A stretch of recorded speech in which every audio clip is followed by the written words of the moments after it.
నేను నా ఆత్మ యొక్క ప్రశ్నలకి సమాధానం వెతుకుతున్నాను. ఇదే నా పని, ఇదే నా బాధ కూడా. శారీరక ఆకలితో నాకు ఎటువంటి సంబంధం లేదు. ఆ విషయాన్ని అర్థం చేసుకో. నా పని నా ప్రశ్నలకు సమాధానం వెతకడం. ఒకవేళ నీకు ఆ సమాధానాలు దొరికితే అప్పుడు నువ్వు చనిపోవచ్చు. నీకు లభించిన ఈ శరీరం ఈ ప్రశ్నలకు సమాధానాలు వెతకడం కోసమే. నువ్వెవరివో అది తెలుసుకోవటానికి ఆలోచించు. నువ్వెవరివో అది ముందు నేనిక్కడ ఎందుకున్నాను? ఈ కాశీలో ఎందుకులా తిరుగుతున్నాను? నేను ఎవరిని తెలుసుకోవటానికి ఎంతగానో తప్పిస్తున్నాను. ఎవరు నేను? ఈ ప్రశ్నకి ఎంతో మర్మము, ఎంతో అర్థం ఉందబ్బాయి. ఈ బుద్ధికి అతీతంగా, మనసుకు దూరంగా, శరీరానికి దూరంగా వెళ్లి నువ్వు ఈ శరీరాన్ని చూడు. బయటకు వెళ్లి చూడు. అప్పుడు అసలు నువ్వెవరివో తెలుస్తుంది. అయినా నేను ఇవన్నీ ఆలోచించి ఏం చేస్తాను?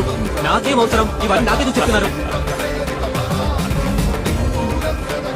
నేనేమీ నీకు చెప్పట్లేదు, నిన్ను ప్రశ్నిస్తున్నాను. జీవితం యొక్క అతి ముఖ్యమైన వరం ప్రశ్నించే ప్రకృతి మనలో పుట్టడమే.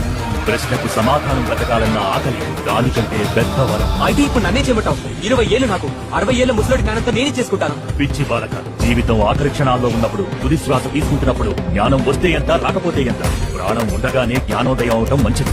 ఈ జ్ఞానోదయం అయితేనే మన ప్రశ్నలన్నింటికీ సమాధానాలు దొరుకుతాయి. ఆలోచించు, నిశ్శబ్దంగా ఆలోచించు. నిశ్శబ్దంలో వినిపించే గొంతు గురించి ఆలోచించు. చీకటి పొరల్ని ఛేదించుకునేదేదో ఆలోచించు. సమాధానాల్ని వెతుకు. ఎన్ని ప్రశ్నలకు సమాధానాలు దొరుకుతాయో నువ్వంత నిశ్చితగా ఉండగలవు.